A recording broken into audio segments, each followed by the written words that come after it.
Les couplets abîmés m'adorent comme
Seigneur, notre Dieu, nous te bénissons et te louons pour cette merveilleuse journée que tu nous as accordée dans des situations particulières. Nous te bénissons, nous te louons pour ta merveilleuse grâce que tu as déversée sur nous en nous donnant la vie ce matin, en nous donnant la forme, la force, en nous donnant la santé. Merci Seigneur, le Dieu d'Israël, nous te bénissons, nous te magnifions, nous te louons, nous te glorifions. Au nom de Jésus de Nazareth, nous avons prié. Dis-moi Amen. Amen. Alléluia. Amen. Ce matin, par la grâce de Dieu, nous allons une fois encore explorer la parole. La parole qui est notre vie. La parole qui est pour nous un trésor inestimable. Nous allons lire dans l'Épître aux Hébreux, chapitre 12. L'Épître aux Hébreux, chapitre 12, à partir du verset 3. Nous allons lire du verset 3 au verset 12. Hébreux, chapitre 12, verset 3 au verset 12. La Bible dit: considérez en effet celui qui a supporté contre sa personne une telle opposition de la part des pécheurs, afin que vous ne vous laissiez point l'âme découragée. Vous n'avez pas encore résisté jusqu'au sang en luttant contre le péché, et vous avez oublié l'exhortation qui vous est adressée comme à des fils. Mon fils, ne méprise pas le châtiment du Seigneur et ne perds pas courage lorsqu'il te reprend, car le Seigneur châtie celui qu'il aime et il frappe de la verge tous ceux qu'il reconnaît comme ses fils. Supporter le châtiment, c'est comme des fils que Dieu vous traite, car quel est le fils qu'un père ne châtie pas? Mais si vous êtes exempt du châtiment auquel tous ont part, vous êtes donc des enfants illégitimes et non des fils. D'ailleurs, puisque nos pères selon la chair nous ont châtiés et que nous les avons respectés, ne devons-nous pas, à bien plus forte raison, nous soumettre au Père des esprits pour avoir la vie? Nos pères nous châtiaient pour peu de jours, comme il le trouvait bon. Mais Dieu nous châtie pour notre bien, afin que nous participions à la sainteté. Il est vrai que tout châtiment semble d'abord un sujet de tristesse et non de joie, mais il produit plus tard, pour ceux qui ont été ainsi exercés, un fruit paisible de justice. Le dernier verset, fortifiez donc vos mains languissantes et vos genoux affaiblis. Frères et sœurs, ce matin, le Seigneur vient vers vous avec une parole spéciale. C'est une exhortation pour chacun de nous, mais aussi un enseignement, une instruction que le Seigneur nous donne. Cette parole m'a touché et je crois que cela peut aussi vous parler au nom puissant de Jésus. Dans l'Épître aux Hébreux, chapitre 12, l'apôtre, bien sûr, à qui nous avons attribué cette écriture, l'apôtre Paul, communément comme nous le disons, bien qu'il y ait des réserves théologiques à son égard comme étant auteur de ces épîtres, Paul est en train d'exhorter les chrétiens qui sont au milieu des épreuves à suivre l'exemple de Christ Jésus, notre Seigneur et notre Sauveur. Et le verset 3 vient à point nommé pour nous dire: considérez en effet celui qui a été, ou bien qui a supporté contre sa personne une telle opposition de la part des pécheurs, afin que vous ne vous lassiez point l'âme découragée. L'apôtre nous invite à considérer la situation de notre Seigneur quand il était sur la terre, dans les épreuves, dans les difficultés, dans les problèmes. Il a supporté l'opposition, la persécution venant des pécheurs, des méchants. Il ne s'est pas montré rebelle. Le Seigneur invite toute la communauté chrétienne à considérer l'exemple de son maître, qu'est Jésus, tel qu'il a fait. C'est un chemin tracé pour nous que nous pouvons suivre aujourd'hui. Le verset 4 dit: vous n'avez pas résisté jusqu'au sang en luttant contre le péché. Le Seigneur nous invite à résister au mal, à résister au péché. Et il nous dit que nous ne sommes pas encore au bout de l'effort. Nous pouvons encore faire mieux. Nous pouvons encore résister plus que la résistance que nous opposons à l'heure actuelle au péché, au mal. Le Seigneur t'invite, toi qui fais déjà des efforts, à persévérer, à ne pas être découragé au milieu des épreuves que nous traversons. Il reste Dieu et il reste souverain.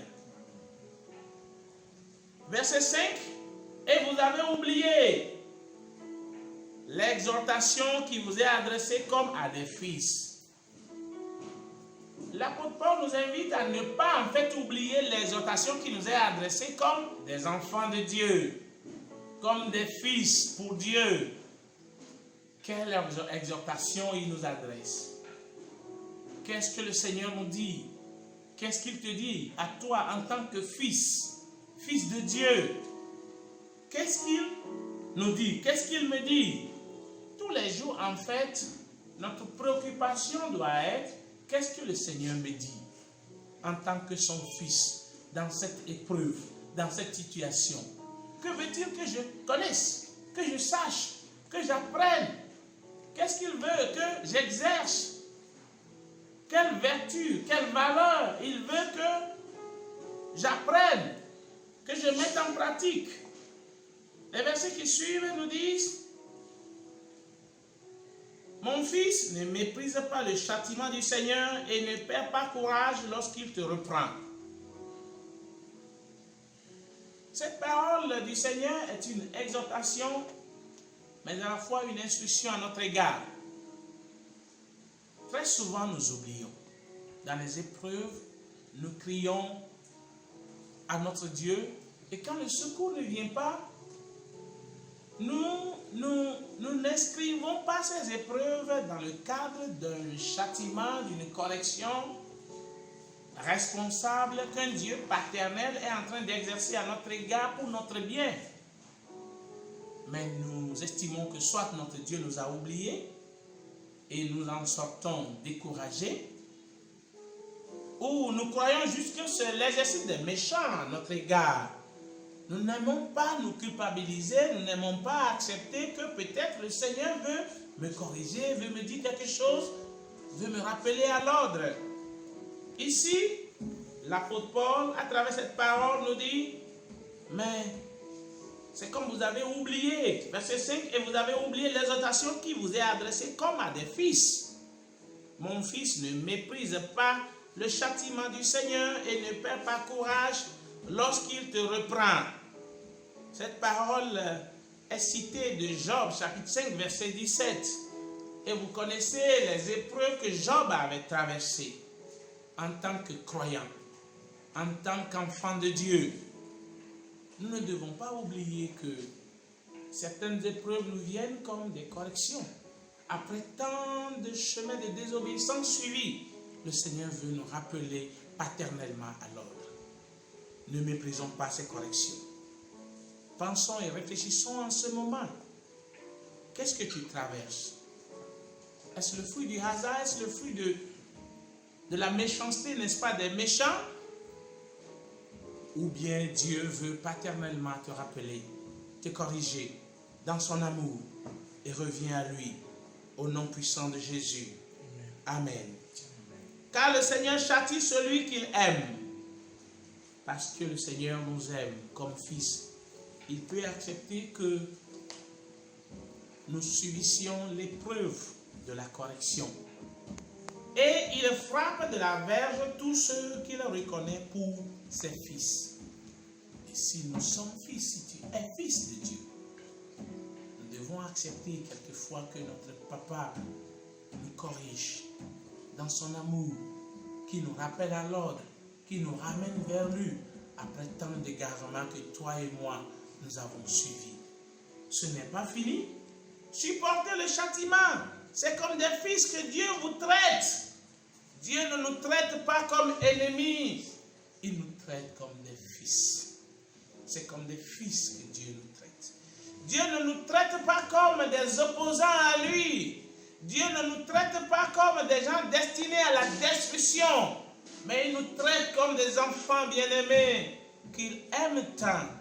Et il a pour nous une destinée merveilleuse. Ce n'est pas fini. Supportez le châtiment. C'est comme des fils que Dieu vous traite, car quel est le fils qu'un père ne châtie pas? La Bible nous parle de supporter le châtiment que nous savons venant de notre Père, venant de Dieu. C'est comme un fils se soumettre librement, avec toute sa volonté, à l'exercice de la correction paternelle que son papa exerce à son égard. Les versets 8 disent, mais si vous êtes exempts du châtiment auquel tous ont part, vous êtes donc des enfants illégitimes. Et là, le chrétien doit se réjouir même dans l'épreuve, car il sait qu'après tant d'égarements, tant de désobéissance, son papa qu'il aime tant le corrige comme son enfant bien-aimé et le ramène vers lui. Nos épreuves peuvent être plutôt pour nous un sujet de joie, parce que nous reconnaissons notre légalité dans le Seigneur. Nous reconnaissons la qualité de fils que nous avons à l'égard de notre Dieu.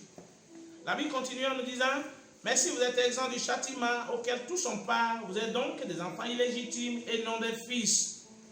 Réjouis-toi parce que tu es fils. Et c'est pourquoi le Seigneur veut te parler à travers cette parole. Le verset 9, Hébreux chapitre 12 nous dit, d'ailleurs, puisque nos pères, selon la chair, nous ont châtiés et que nous les avons respectés, ne devons-nous pas, à bien plus forte raison, nous soumettre au Père des esprits pour avoir la vie?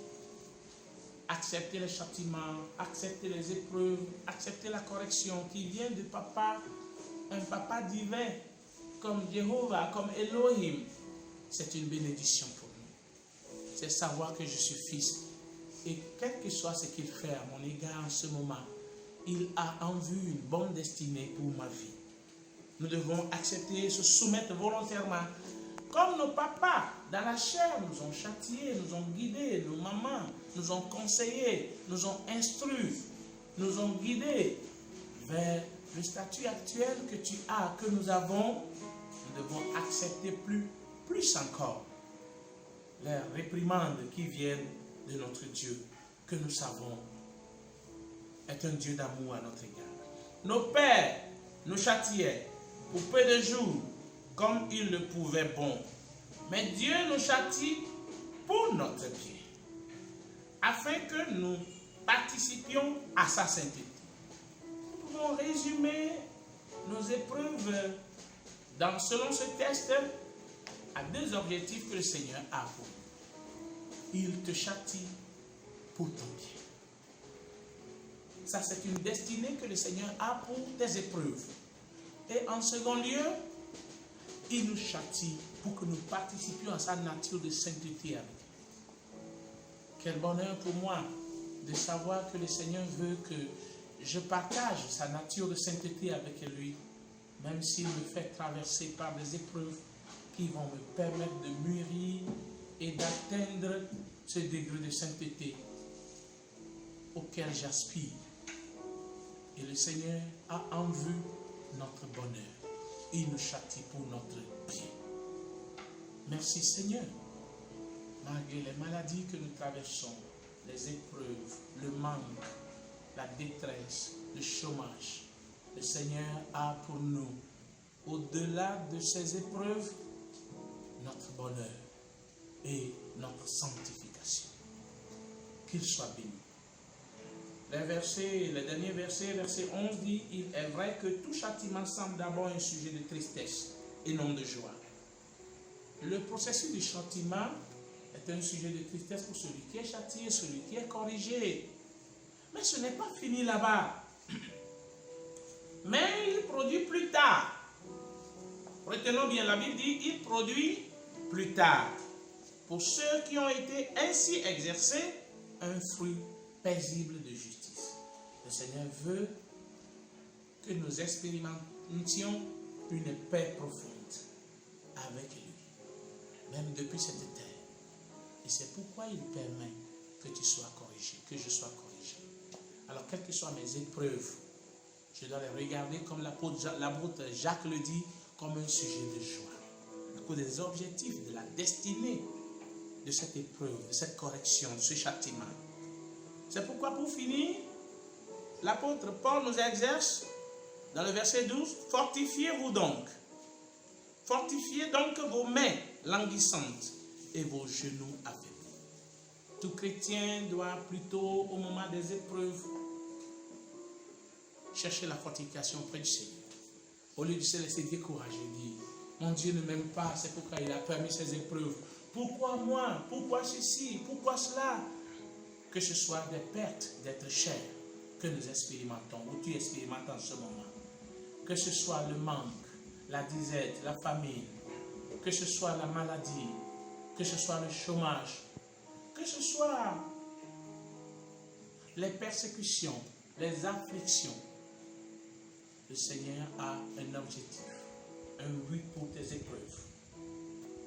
Ta sanctification, ma sanctification, mon bien-être, et il nous encourage à nous fortifier dans son amour, à nous revigorer dans son soin paternel, parce que la finalité, la destinée finale de tes épreuves, c'est le bonheur. Reste béni, que le Seigneur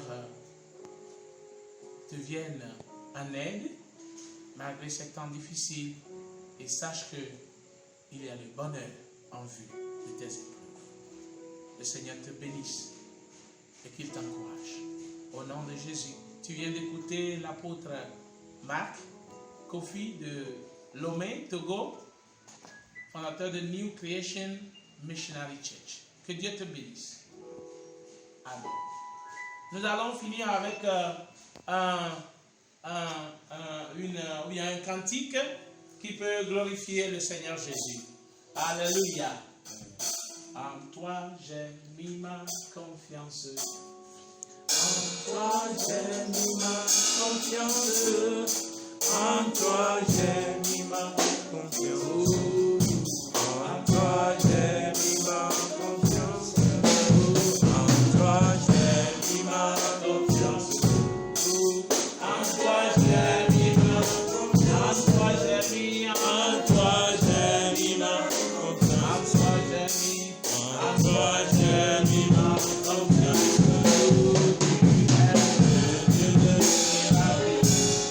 Tu es le Dieu de miracles. Tu es